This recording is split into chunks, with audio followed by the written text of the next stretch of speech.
Okay, my friends, it's 8 o'clock, and I believe we can start. I hope everybody can hear me properly. And I'm really delighted to be part of Smart Aligner Service that was introduced to me by Javier Lozano, my friend. I think this is a very interesting and nice project. I looked and saw many courses, many nice courses, and I'm really honored to be part of it. I'm working with clear aligners since 2001, and I've been trying probably most of the aligners. I worked with Invisalign, of course, and I worked with in-office aligners, SureSmile, CareStream, SureSmile aligners, Spark, and many others. I believe that the protocol is probably the same that what I will show you for any aligner that you are working. And I think that by the end of, I will leave enough time for us to open cameras and share a discussion with each other. So let me share the screen and we can start. So my lecture today, I chose Open Byte because I believe Open Byte is one of the most challenging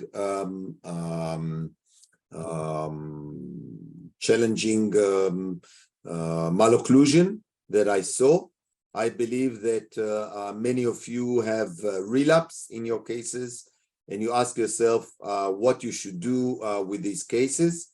I just want to show you from yesterday. I download from my friend Pedro Costa Monteiro that has his own master aligners. I want to show you what I downloaded yesterday. And this is, no, not this one, sorry. Yes, over here. So this is an Open Byte he showed on his Instagram face. And he did this case with an with a maxillar surgeon, probably having some mini TUDs, as you can see over here. Just 1 minute.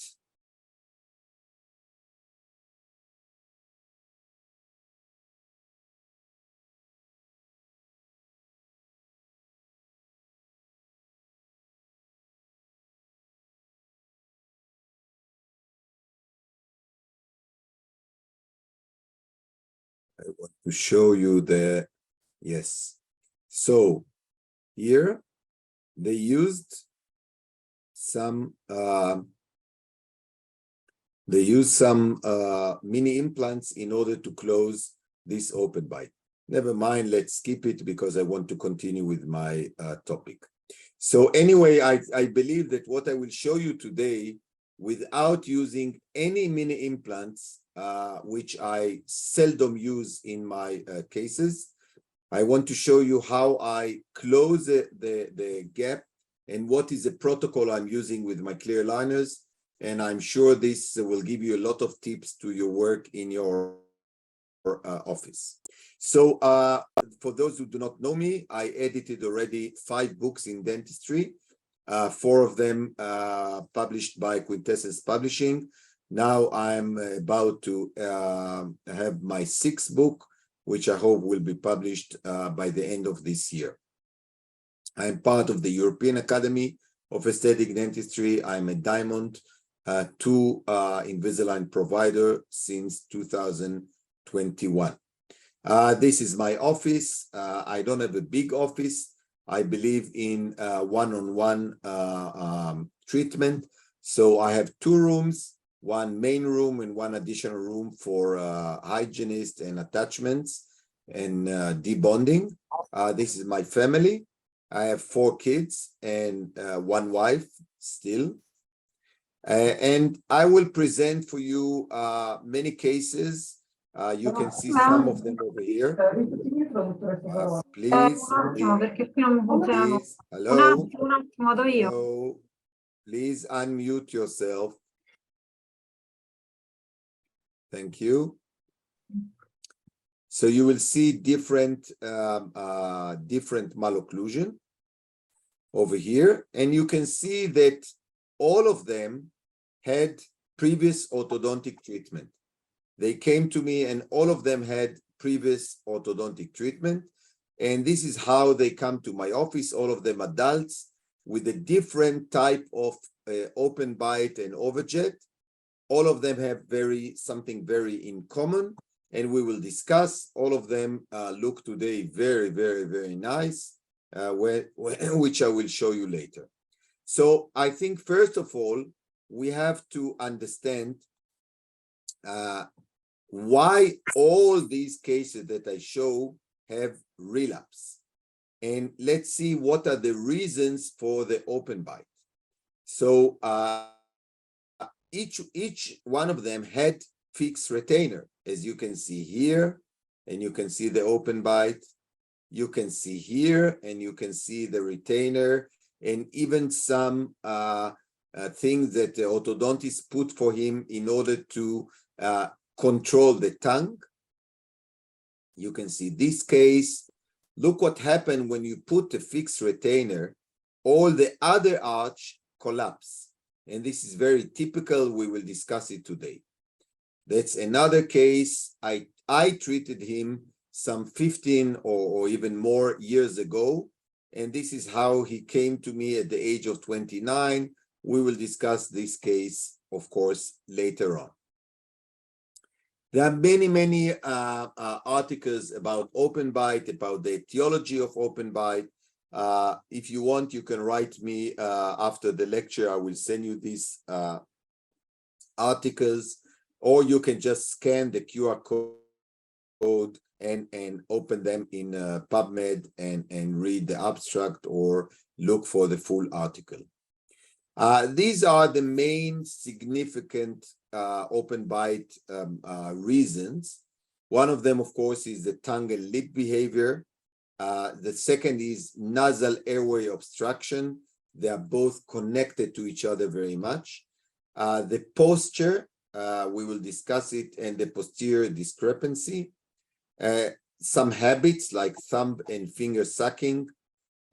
A lot of problem of myofunctional dysfunction, the tonus of the muscles, and of course, some skeletal growth abnormalities.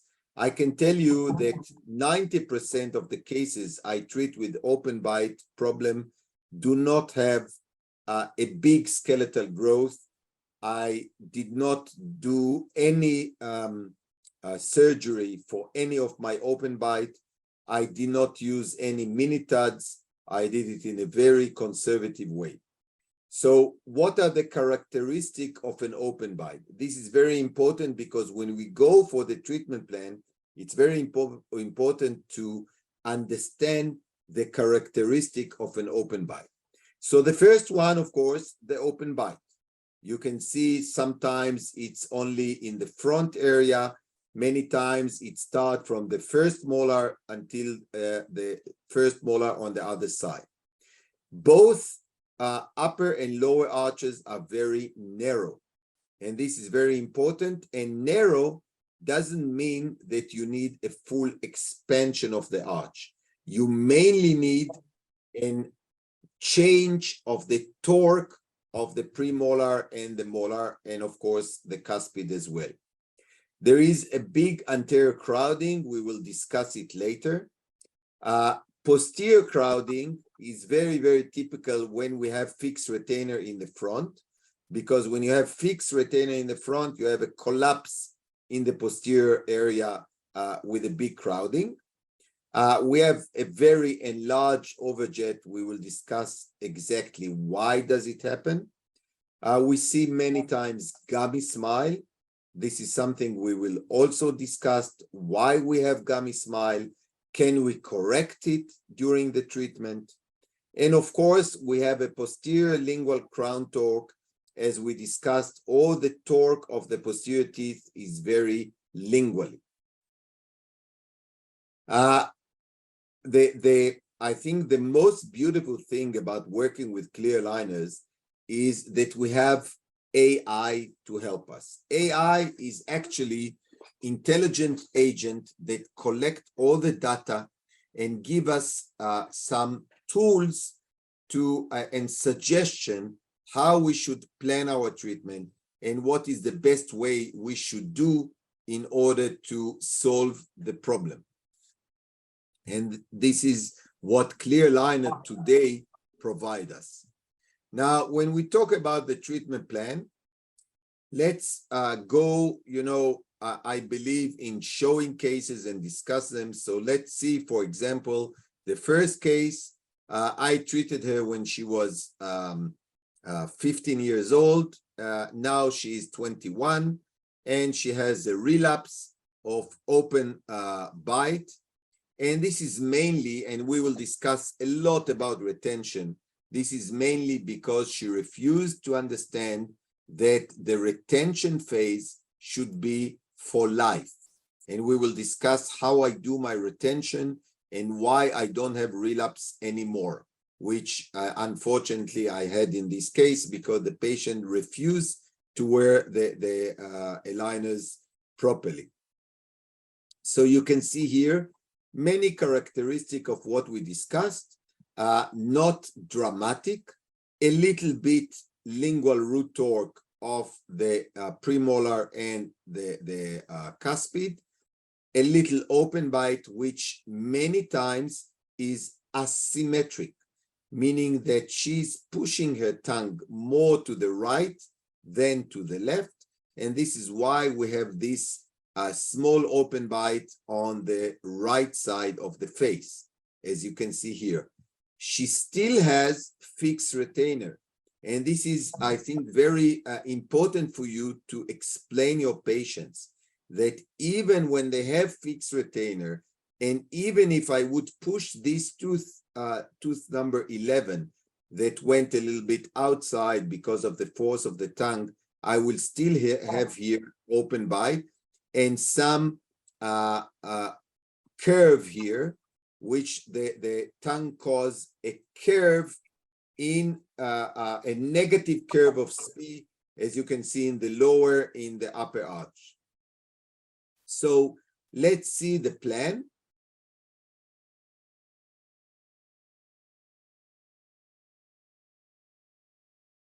And you will see that the plan actually repeats itself for every case. Somebody here is not in mute, so please mute yourself. Let me mute all participants.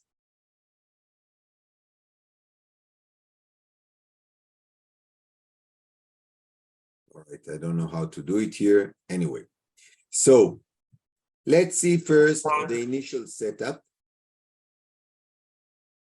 As you can see here, this is the initial setup. What I do here, I do for all my adults. I cannot work like this because somebody here is not muting itself.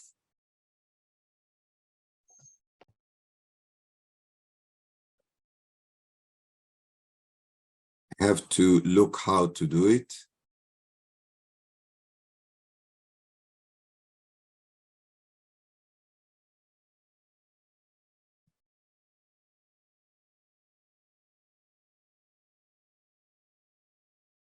All right.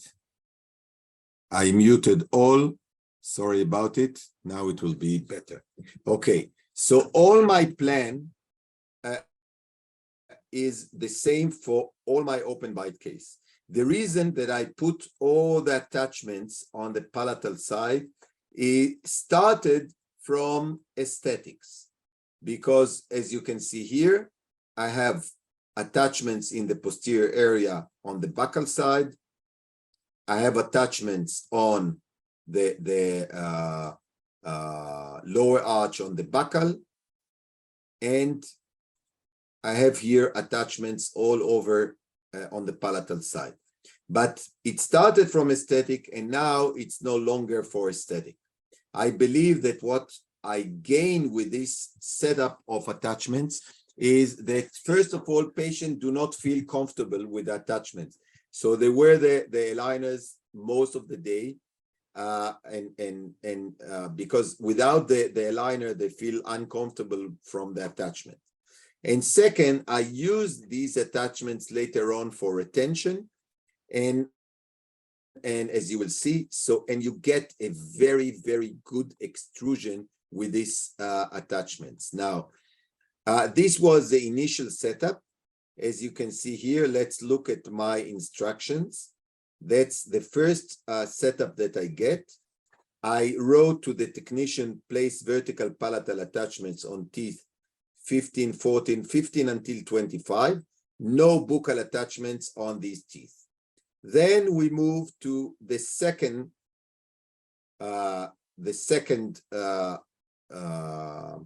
clean check, and let's see what my comments were. My comments were all IPR at stage 6. Now, I believe this is very important for you as a clinical tip, because what we usually do is let the technician decide for us when we do our IPR. And I believe that we should be very practical in our office. So if I don't have crowding here, I actually can do all the IPR at aligner 1. But I don't want to do in aligner 1 because I want patient to get used to the aligner. I want him to, I want myself to feel confident that he's actually using using it properly. And this for, again, somebody unmute himself. Okay.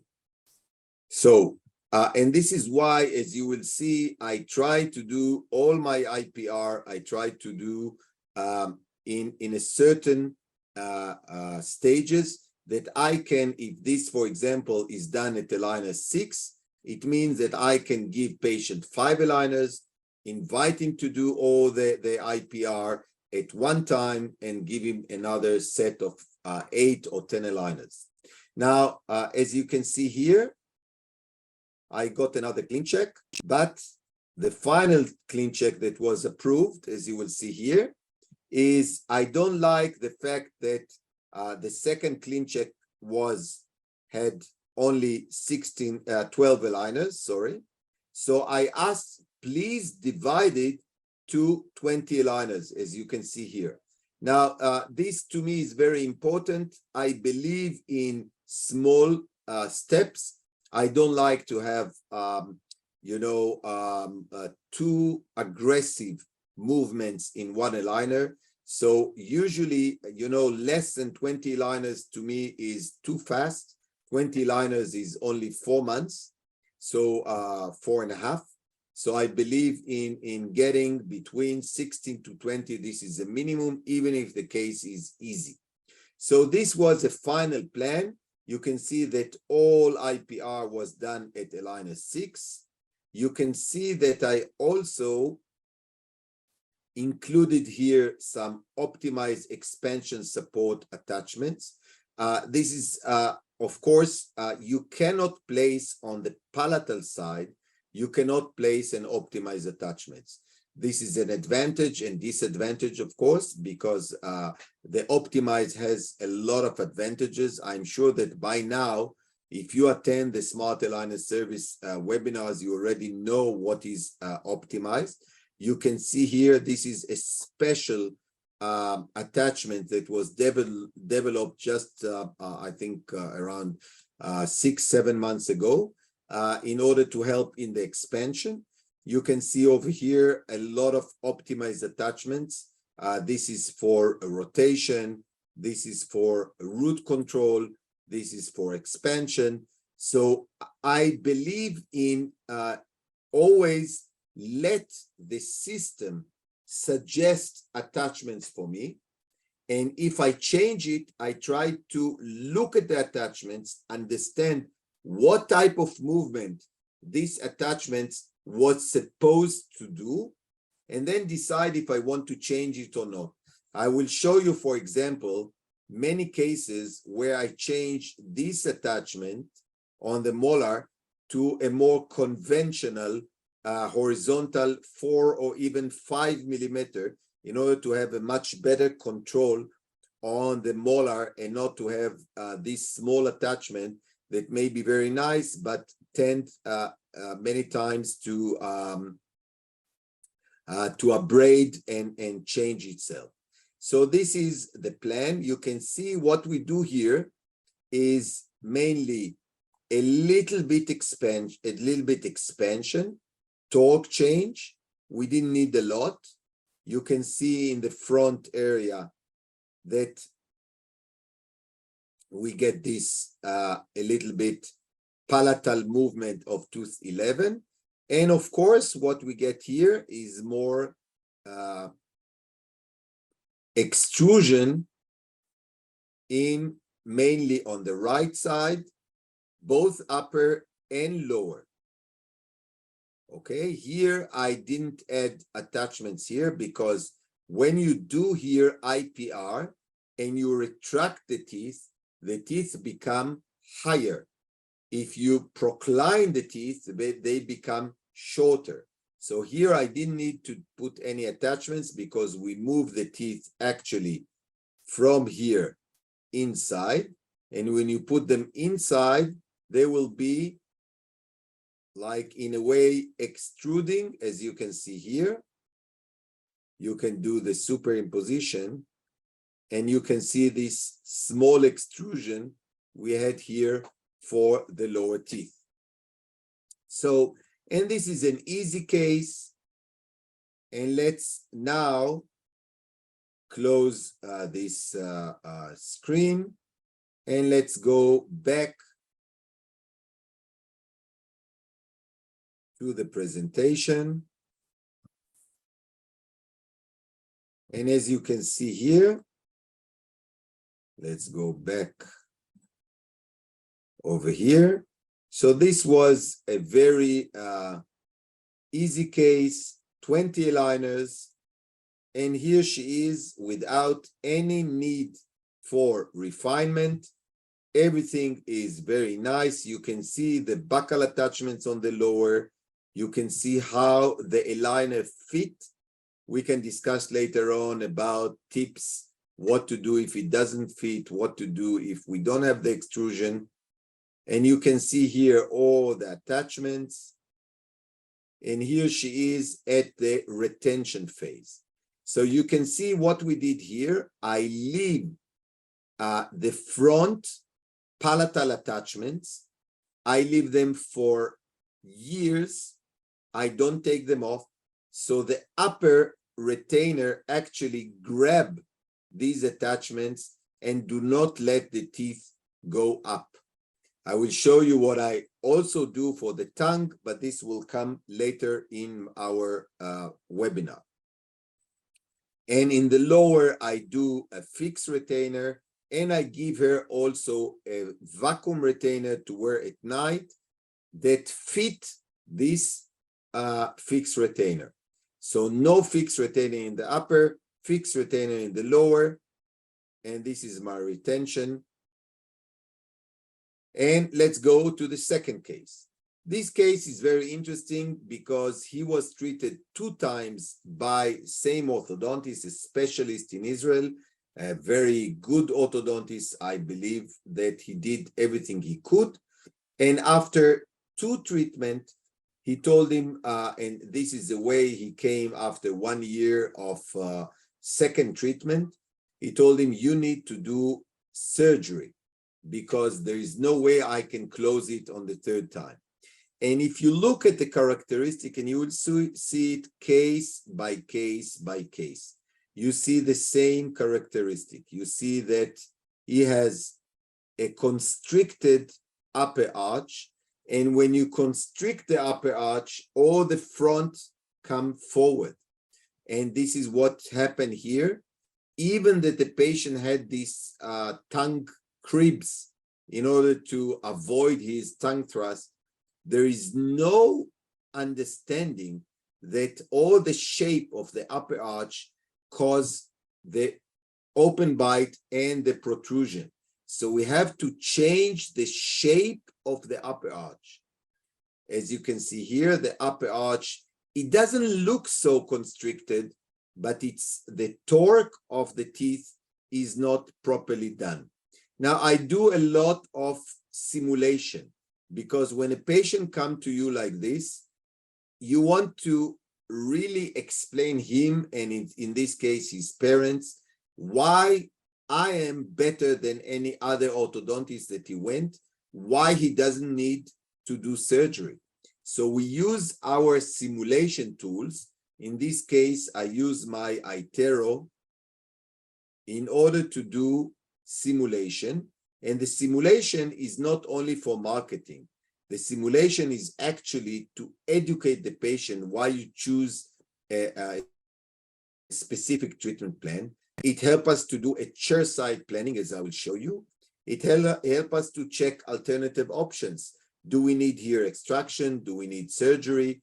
I want to understand what type of movement I do in order to choose the biomechanics. And I want to put my functional and aesthetic vision for this case. So you can see here how the simulation is done. As you will see here, simulation, I don't know how many of you have iTero in the office, but this is very, very useful. We use iTero all the time to do simulation for any case. And after the system does for you an automatic segmentation, which is actually to identify each tooth, we will get a simulation done by the algorithm of the computer, meaning that each iTero will do the same simulation. So what divides me as an orthodontist from my colleague who will do the same simulation? So the difference now, after the algorithm does for you this simulation, is to go into modification. I choose now the simulation, and I implement my function vision, the habits of the patient, my experience, my aesthetic, and my biomechanics. So now I go to the same simulation which the algorithm gave me, and I do my modification. Modification means I can work and do all these changes, like getting more extrusion, extra extrusion. I can get more expansion. I can change the shape of the arch, as you can see here. I can do a lot of movements in the posterior area, rotate the molar, do more extrusion and intrusion in the back, change the shape of the arch. All this can be done very, very nice by the modification tab in the simulation. Now, after I did my simulation, this is a time where I share my ideas. I share it with the patient, I share it with the dental team, and I share it also with the technician, which you can see here. There is a tab here in the iTero, as you can see. This is the share, the save. I save my simulation. Now I share it with the patient or with the colleagues of mine. And after I share it, I press on send. Now, this is very important point. I don't know how many of you have iTero, but you can see here this button that is called save. Now, send, sorry. And send means that you can send this modification to the Invisalign technician, and then write in the comments, please refer to this simulation. So already the technician, when he starts doing for you this plan, he knows where is your vision, how much expansion I want to do, how much extrusion I want to do. And this is very, very important because it gives you a lot of information to the technician that is very difficult when you just write. And this is why I use this button that is called send in all my simulation. Now, another thing that I use now with the new Itero I have is this in-phase simulation, where you can do your simulation from before and after with the face. But this is not something I want to concentrate now. If you want, you can ask me later how we do it. So based on my simulation, this is the first clean check I got from the technician. In this case, I think this is the only one that you will see buckle attachments. He was 19 years old, and on that time, this case was done like 5 years ago. And on that time, I thought that, well, you know, we have to follow the rules of Invisalign because all this extrusion will happen only if I choose the optimized extrusion attachment, which is not the case anymore. And you can see that this case had, again, 20 aligners, 22. Although I could prescribe less aligners, I always ask for minimum 20 or 22 aligners. And you can see here, again, if you want to look at the plan,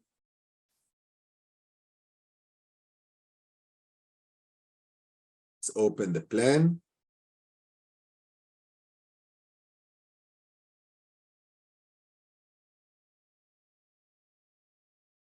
Okay, so let's go over here because this is important to understand how the process of my clean check goes. So you can see the case here.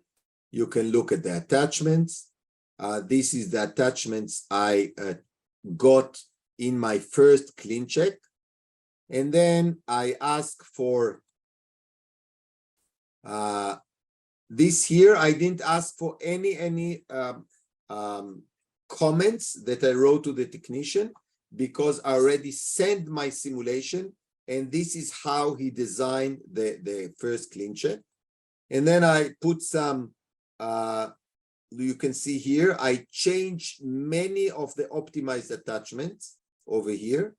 I also did a lot of changes here. I add vertical bevel. I added and changes many of these attachments. Let's see how the attachments look. Okay, let's go now to the first approved clean check. So you can see that many times I change my attachments because my experience. Because, for example, cuspid, if I want to extrude and change the cuspid, I always prefer a good vertical attachments. Here it's 4 millimeter. Here it is 3 millimeters. I get a better grip on the cuspid because my experience is that the cuspid is always problematic in my cases. I also prefer to change in molars into rectangular attachment. You can see over here, this is a 5 millimeter horizontal attachment. And many times I do my modification for attachments, which of course you can take the suggestion of the technician, but when I change it, I always have a reason. It's not a matter of aesthetic, it's a matter of biomechanics, and we can discuss it later in the Q&A section. So this was my plan. You can see here that we did some expansion, as you can see here. Sorry. So here is a little expansion over here. and some extrusion and torque change of the premolar, which is very, very, very important in order to get a good grip.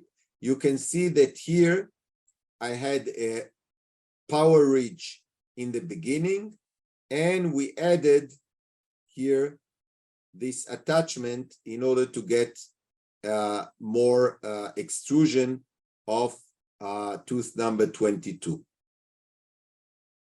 Today, if you ask me, I would not do this power ridge anymore. The power ridge, according to my experience and some of my friends, cause some misfit of the aligner. Patients do not like it. So what I usually do is get here palatal attachment and good grip from the beginning, so I don't need to add the attachment later on. But this case was done around 5 years ago. So this was the plan. And you can see here, if we just close this screen and go back to my lecture. So you can see here,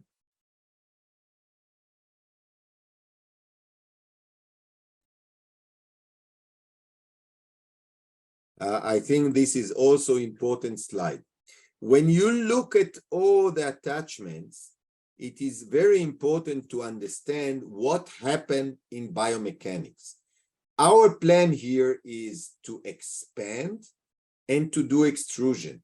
Now, what the expansion will do, if you look at what the extrusion will do first, extrusion in the front will automatically have side effect of intrusion in the back. So extrusion in the force will get you intrusion in the back. Now, if you don't want it, you will have to put some attachment that hold the tooth properly. And this is important for you to understand when you look at the attachment. Same for expansion. When you do your expansion, you will have a tilt, a buccal tilt of the crown. Now, this will cause the palatal cusp to go down and create an open bite in the posterior area. So my attachment here has a very specific role to keep the molar and the premolar in place and to have an active extrusion to avoid the intrusion that we can get from the force we apply on the front area. So here is after 22 aligners, no refinement. Again, we did here fixed retainer in the lower, small fixed retainer from 12 to 13 and 22 to 23 because his open bite was only in the front area. So here we left these two attachments and then a liner for the rest of his life or for the rest of my life, because I don't care what will happen after I'm gone. Anyway, then what I also do, and this is, I think, very nice for you to understand, I create for retention, since it is Invisalign case, and I can order another set. I have unlimited sets for 5 years. So I order another set, which I called active retention. What does it mean, active retention? You can see the case is finished. And what I do here, every aligner has small extrusion of this front teeth. Now, if you have a good bite and good occlusion, it means that this extrusion will actually not happen, but this will act as an active retainer if you will have tendency for relapse. You can see it later on in many cases. These pictures were taken just recently. He's already 4.5 years in retention. You can see here how the retention is built.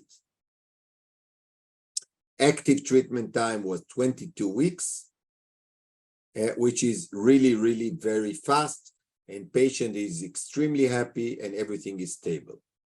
The next case, as you will see, I go slowly from getting more and more complex cases. So the next case, again, very anesthetic, very asymmetric case.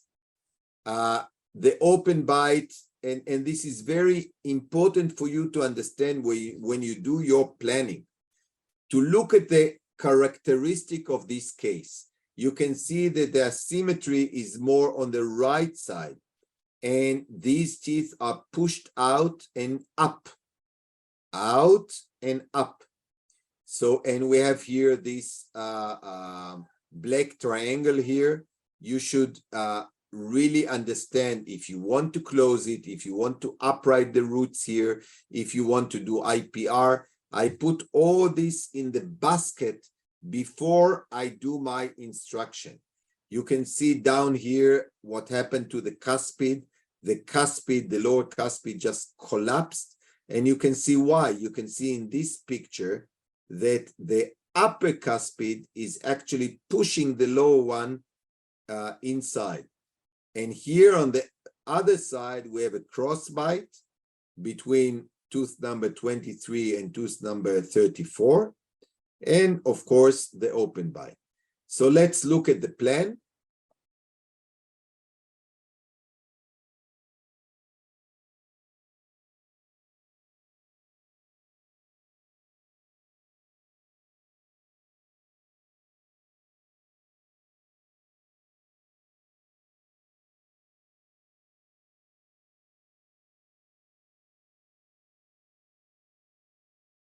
All right, so let's again look at the initial setup.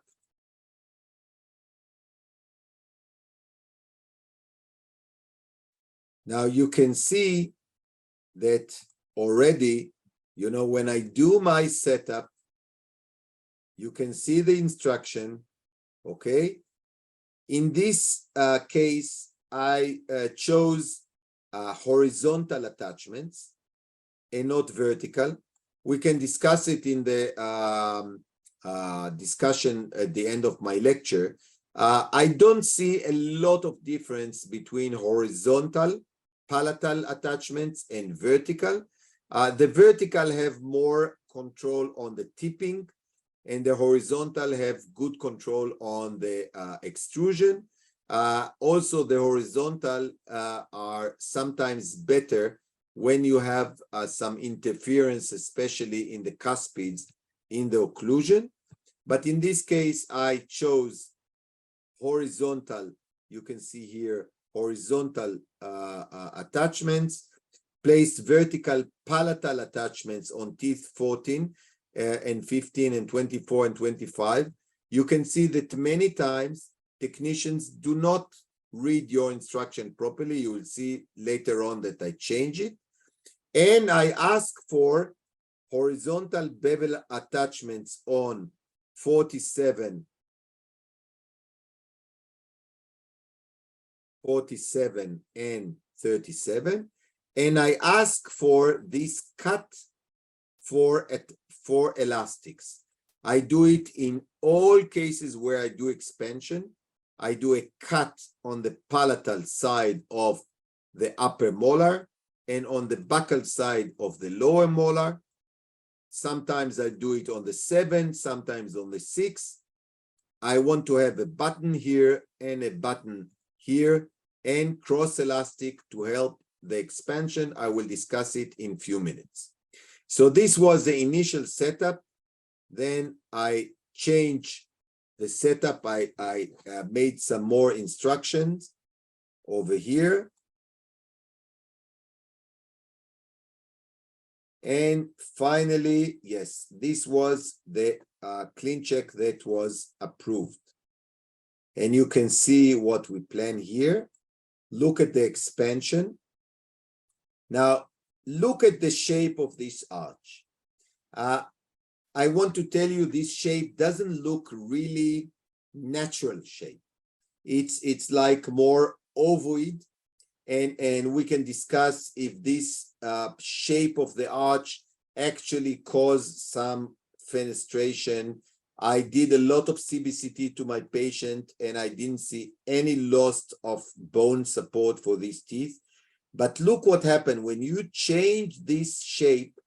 What happened is that you actually let the front teeth really go in. Look from this side. When I do this change, I have a lot of option to change the inclination of the upper teeth. I do, of course, this rotation of the molar in order to get nicely into class 1. And you can see here the case before, and you can see the case after. Over here, I didn't change the optimized attachment on the cuspid. Nowadays, I always change this optimized into vertical 3 or 4 millimeter attachment, as I told you before. Here, this is a 35 aligner case. And let's see again, and you can see midline improve. You can see the expansion we plan. And let's see now, how does it look in the mouth?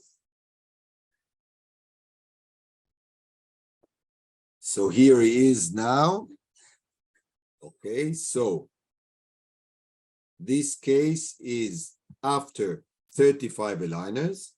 You can see here the elastics we are using from the palatal side of the upper molar to the buccal side of the lower molar. The elastics, my philosophy with the cross elastics, the elastic do not move the teeth. The elastic is actually helping you in the biomechanics. So I let the patient wear the elastics only at night while sleeping. And sometimes if they watch TV, they put the elastics. I don't see any reason to do more. And look at the bite we get. Look at the shape of the arch. Look at his smile, the midline. Okay, this is what we got on the nice class 1, nice midline. There is still this little shift here.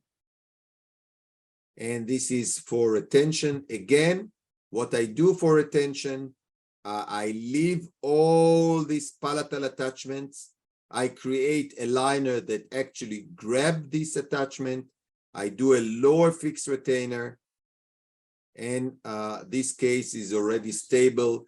This case I finished some 3-4 years ago, still very, very stable. Let's go slowly. We go to more complicated case. Look at this case, and I think there is many things we can learn from this case. First of all, look at the gummy smile. Look at the gummy smile now, and we will look at the gummy smile later. What happened when you do your expansion properly and your, we always think that in such cases, when we do in open bite, we will do extrusion, we will worsen, we will make the gummy smile look even worse. Now, one of the tips I believe you will get today is sometimes it's even the opposite. So look at this case. Again, she had orthodontic treatment in the past. Look what happened. Crowding, open bite, constriction of the upper arch, even almost tendency for cross bite here in the cuspids and here in the premolar. Look at the big overjet, the crowding. Look at the gums here because of the crowding. And of course, oral hygiene was not good in this stage. And look at the constriction. I can guarantee that most of the orthodontists that you will meet will tell you that such case need, first of all, SARPE, surgical assisted rapid maxillary expansion, or MARPE, which is like bone support with implants. Many will tell you that this case needs surgery. Many will tell you that this case cannot close the open bite. And maybe some orthodontists will tell you that you need extraction here because of the crowding. Now, if you plan your treatment properly and look at the shape of this arch, I always tell my patient that the arch is like a necklace.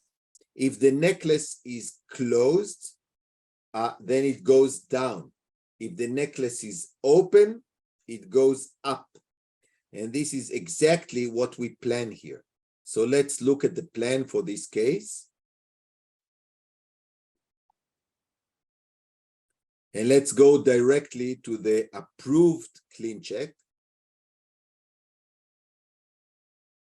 because the instructions were the same for this case like all the others.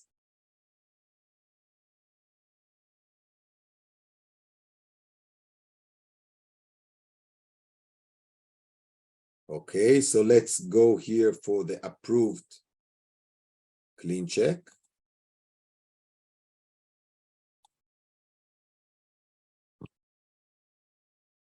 So you can see here, it's the same principle. Look at the attachments I had here on the palatal side from 5 to 5. Again, in this case, I did horizontal, 4 millimeters, 3 millimeters, depend, of course, on the size of the tooth. Here, vertical attachments. I did here this cut for button and cut for button over here. We did some extrusion attachments, optimized extrusion attachments on these 4 incisors. And I added some conventional horizontal attachments on the 7. This is very important because I want to have a good grip of the aligner and good retention. So even if the technician does not plan it, we always do it. And look at the plan. And this is 34 aligners. And you can see here.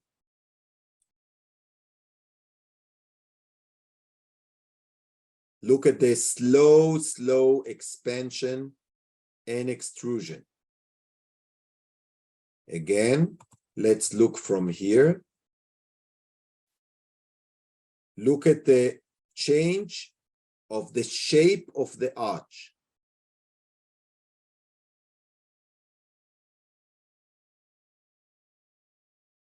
We can look here at the table of the tooth movement. You can see here all the amount of movement, the inclination, the amount of rotation and torque. Okay, the extrusion, we had here some teeth with a lot of extrusion and some teeth less. And you can see here also the arch width. And you can see here that we change from initial of 26.7 to 33, which is really a big change in the front area. Not a lot of change in the posterior area, from 36.2 to 40.4, and in the molar area from 40.0 to 43. So the main change is the shape of the 3 to 3.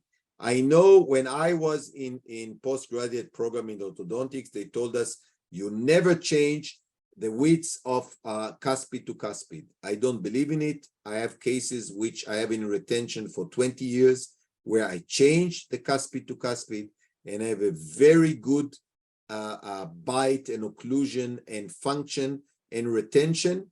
Of course, if patient really is very precise in wearing his aligners. So you can see this is what I was supposed to get. I will show you the clinical situation in a minute, but let's see what happened. Something around here, around number 29. I did some more plan to do more refinement. I got a lot of change. we got expansion. You can see here all the attachments. I got expansion, but still I have here teeth where this extrusion did not happen properly. So this is the second plan. Nowadays, as I told you, I would change these attachments from optimized to vertical 3 or 4 millimeters to get this control of the cuspid much better. Now I had to do another one. This is somewhere in the middle of the second one. No, sorry. This is the approved one where I changed this attachment into a vertical. And here we have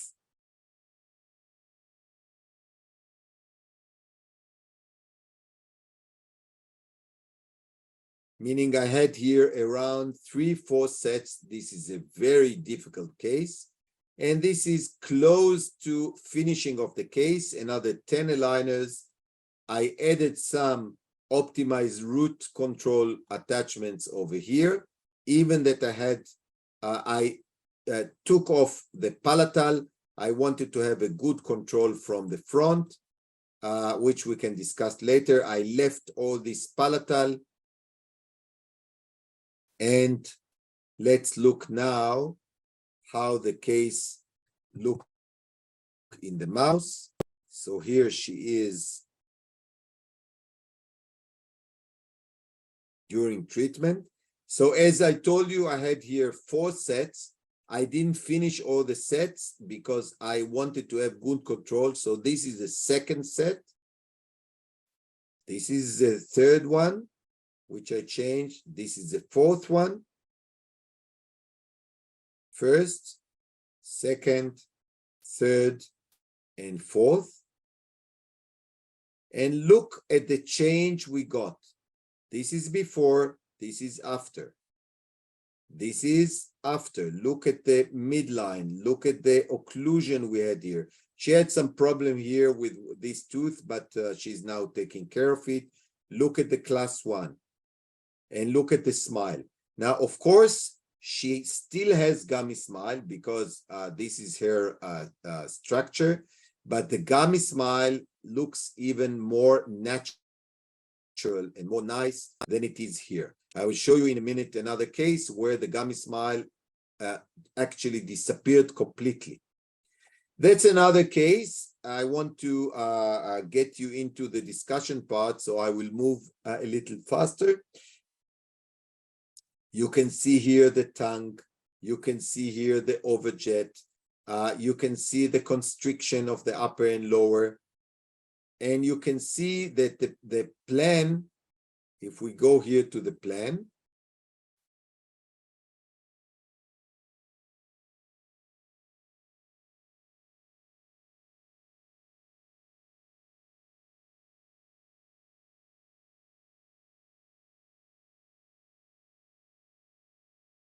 if we go here to the plan,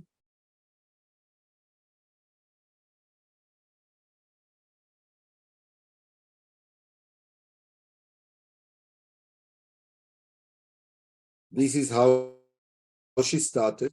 Let's look at the attachments. Same protocol. Upper palatinal. In this case, sometimes I add 2 attachments, 1 palatal, 1 buccal, when I want to have a really good control of the tooth and good retention.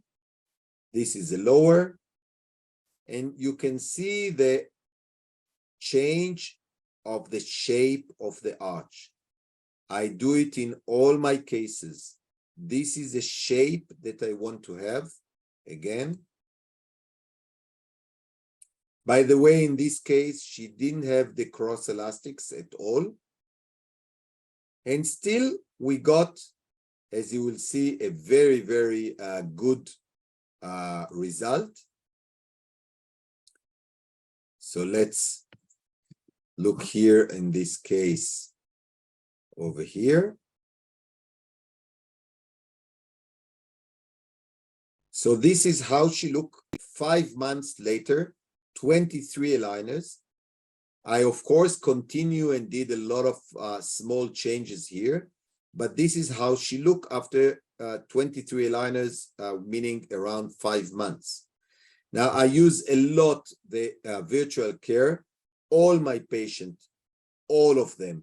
I don't do aligner without getting pictures from patient every week. Every week. I look at the cases. As you can see, if you want, I'll open for you my Invisalign account. So you can see here what happened. And just to show you how my patient sent their cases to me, you can see all the cases that you will see here are from today, because in the morning I did a lot of reply to my patient. So you can see here 1, 2, 3, 4. The connection is still working.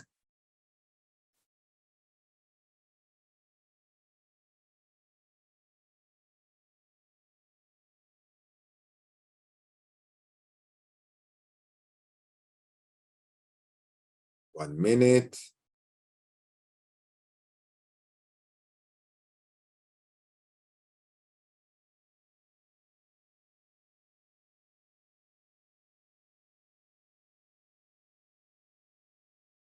All right. So here I have a possibility to really look at every patient, see how everything is working. This patient was in my office like 2 days ago, and still they are sending pictures. I'm sorry, the connection is very slow here, so you don't see, but I have this patient, for example, she sent pictures like every single aligner. As you see, she's in aligner number 9, and she has here, you can see the picture and you can see that she sent all the aligners. So I can go in and really look at the case with the aligner, look how it fits, send her comment on track, and in that way she actually all the time under supervision. So this patient that I showed me her pictures all the time. This is taken from the application. You see stage 23, and look what happened to the overjet. Again, it's nothing that is miracle. It's only because we change the shape of the arch. When you change the shape of the arch, you not only close the open bite, but you create a much stable situation and a much better smile for this patient. Now, look how the bite during the extrusion we did in the front, the bite still very, very stable, because we did here some attachments in order to have this force of extrusion instead of the intrusion we can have on these molars. You can see the smile. You can see that gummy smile had not increased, although we did a lot of extrusion. Now the lip changed the shape of the muscles on the teeth. So all the gummy smile changed really dramatically from this change of the arch. She got married 3 weeks ago. She invited me to the marriage. She was the most happy person I met. She's already 3 years in retention, and everything is really, really stable. I do a lot of cases in remote control. I have a clinic in Bucharest where I do my remote cases. I have a very, very excellent staff over there. You can see, again, same plan. You can see the asymmetry. You see the tongue. You can see really the tongue just popping out here. You can see the case. You can see it has palatal attachments in the upper, buccal attachment in the lower, and you can see the case before and after. You can see the palatal attachments until the 4, and from the 5, I can do buccal attachments. Now, why I use clear aligners? Of course, it's more predictable. It's less emergencies, less office visit, enable remote control, better force control. I have a very, very good anchorage, much better than brackets. It's much faster, very easy to adopt by patients, and my staff love it because we get very good cooperation with the patient, and it works really good. This case is very interesting because I did the same protocol, the same system, and she went to 6 months to travel with her daughter. And this was a plan. Same protocol. In this case, I did vertical attachments on the palate and not horizontal. As I told you, I have the same result, both of them. And she went to travel 6 months, and she kept sending me pictures and questions by WhatsApp. What should I do? Should I continue? I have a little bit misfitness of the aligner. What you suggest to do? So pictures are really useful in order to communicate with the patient. And here she is. Look at her when she finished the treatment. When she came to Israel after 6 months, this is how she looks. So I think it is really amazing of what happened to her. Now, the last case, before we get to the discussion, is a case I treated when he was 14 years old. And this patient had all the symptoms that lead to open bite. He was a mouth breather. He had some constriction of his arch. And I did a very nice treatment, as you can see. I did fixed retainer. And at the age of 18, he started to have this slight opening of the bite. So I put some buttons, upper and lower, gave him some vertical elastics, and then everything was stable for around a few months. I took off the buttons, and the patient disappeared. What happened when he was 29, 11 years later? Look at him at 2003, and in 2007 he started to open a little bit, and then he came to me. Look at his thigh tongue. I'm sure you know what is thigh tongue. You can see here. This limit the movement of the tongue. So here he is at the age of 18, and what happened 11 years later? Here he is, and this is really, really amazing, very dramatic.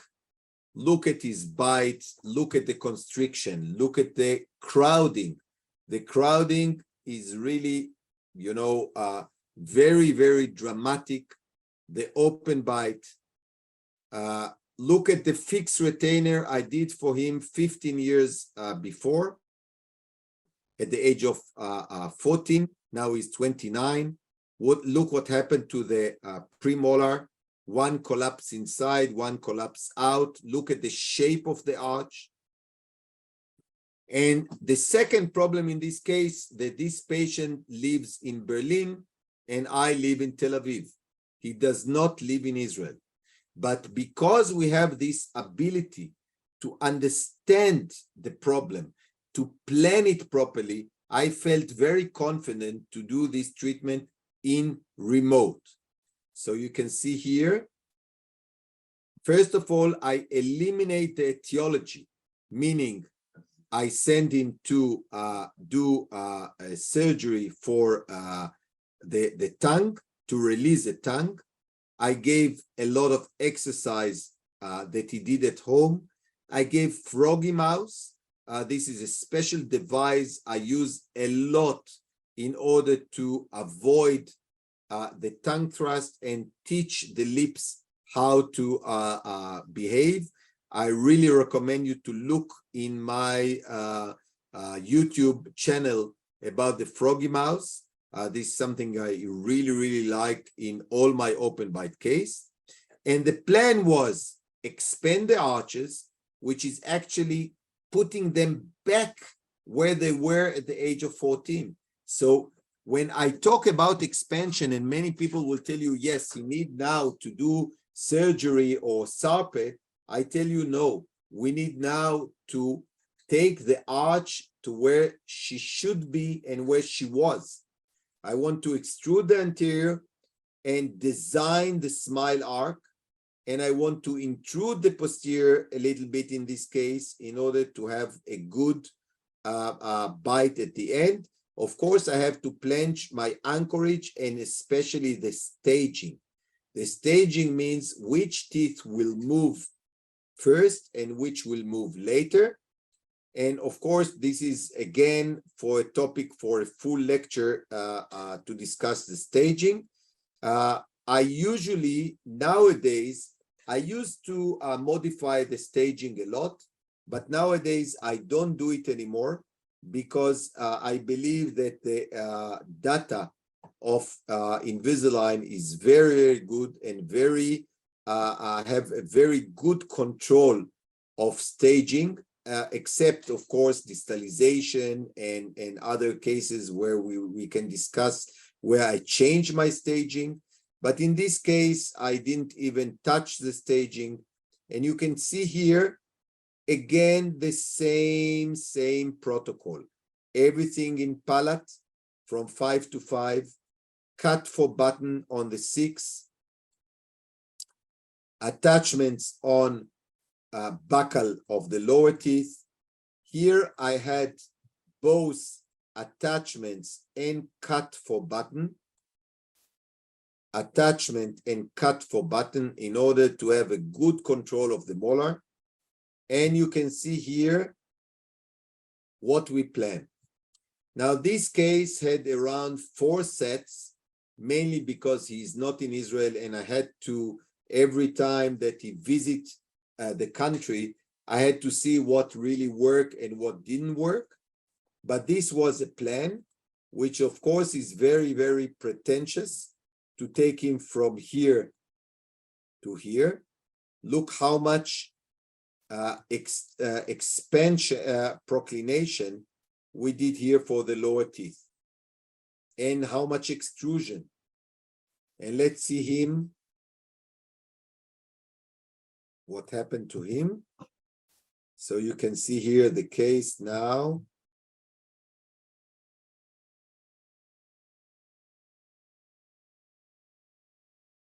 Okay, so this is very important because what we did here is changing the shape from this shape of the teeth to this shape, and to do extrusion over here. You can see here the change in the upper arch. In the front, we change here from almost nothing in the front in terms of the width, more here.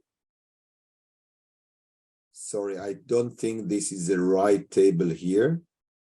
Yes, from 37 to 44, from 35 to 41, and from 31 to 34. This is not a big change, but a dramatic change in the result.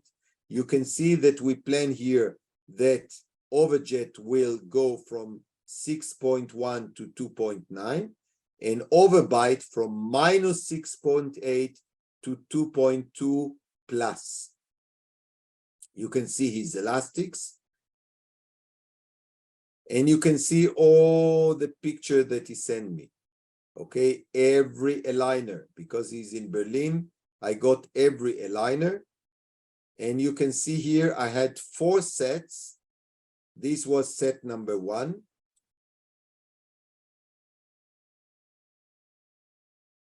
This is how I got him in set number 2. Sorry.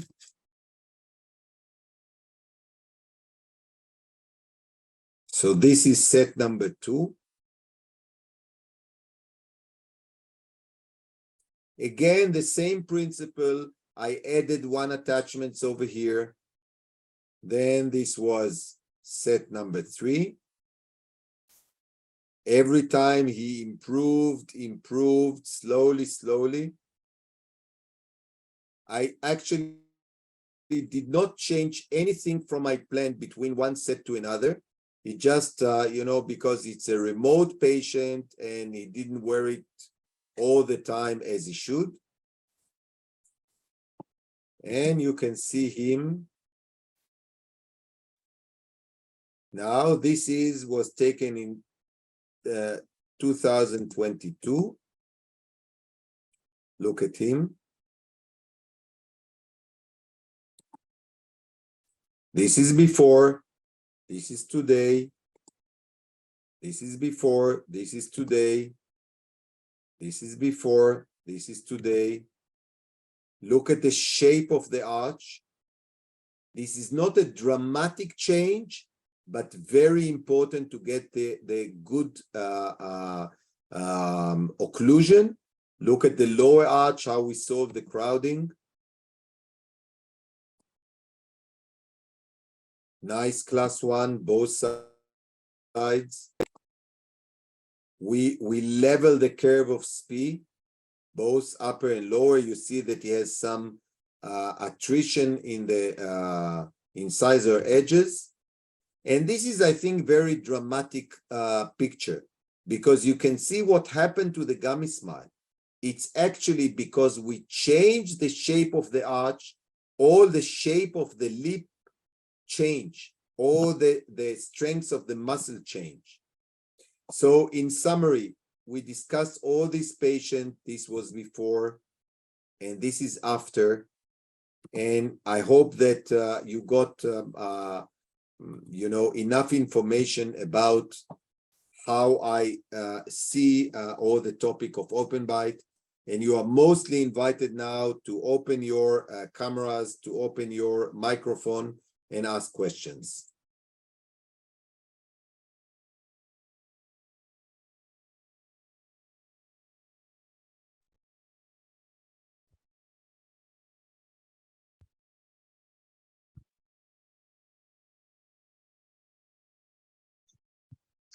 Hi, Dr. Romano. I do have a question to you. Yes, Thomas. How can you distinguish between the skeletal and the dental-alveolar OpenBite? What kind of a tool do you use? Okay. First of all, as you can understand, all of them have some skeletal components. Many of them stay in class 2. Many of them have retruded mandible. Many of them have some discrepancy, which I always do my cephalometric analysis. But, if you decide that you do some compromise, and I can tell you, I don't know in your office, but most of my patients are compromise case, meaning that we don't change everything. We don't do surgery for all of them. I can tell you that when I do the CEF, and I understand what is a skeletal discrepancy, and I do my simulation, and I find out that I can do a very nice result without skeletal involvement, meaning to do SARPE, to expand all the arch by breaking the Lefort and doing this expansion. As you see, I do a very, very nice expansion. Very nice. It is really, really stable. For many years, I have cases that I already did. I look, maybe I look not that old, but I'm 62. I already work at 32 years as orthodontist. And all the cases I did with a good change of the shape of the arch are stable with no recession, no problem, because I change the torque. I don't do expansion. I change mainly the torque, which give you a nice arch, but not really pushing the tooth outside of the envelope of the bone. Thank you. Anyone else?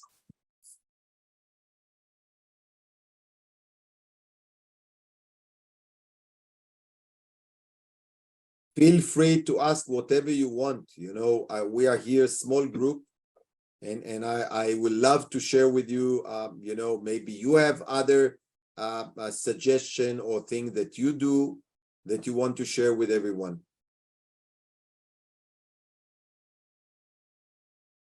If nobody, can I have another question? Of course. Yeah, what about the auto-rotation of the mandible? How do you count with this? Okay. First of all, in the simulation that Align provide you has this jump. If you do your intrusion in the back and you do, you can ask for simulation of the jump like you do with elastics. So you can really forecast this jump and this auto rotation of the mandible. Many times I really count on this auto rotation, but when you do, most of the auto rotation will happen if you do a proper intrusion in the back. And the proper intrusion, and I mean not relative intrusion. When you do your extrusion in the front, you get a relative intrusion in the back, very minor. But if you want to really have an auto rotation, it means you need a really big intrusion. In that case, I put mini implants and I push the molar up, and then you get the auto rotation.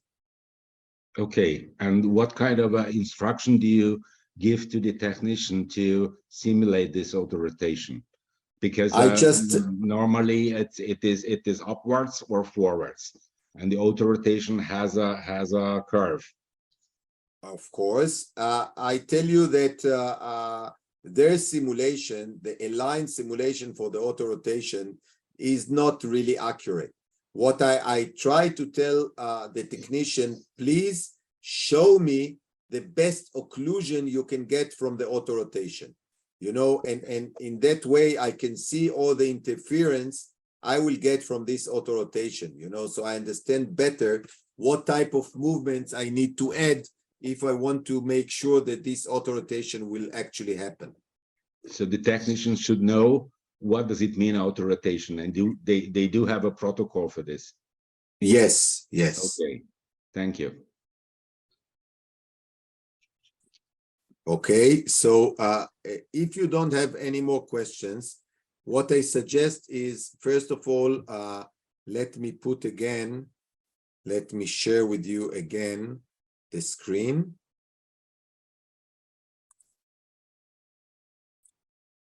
And you can see here my Instagram.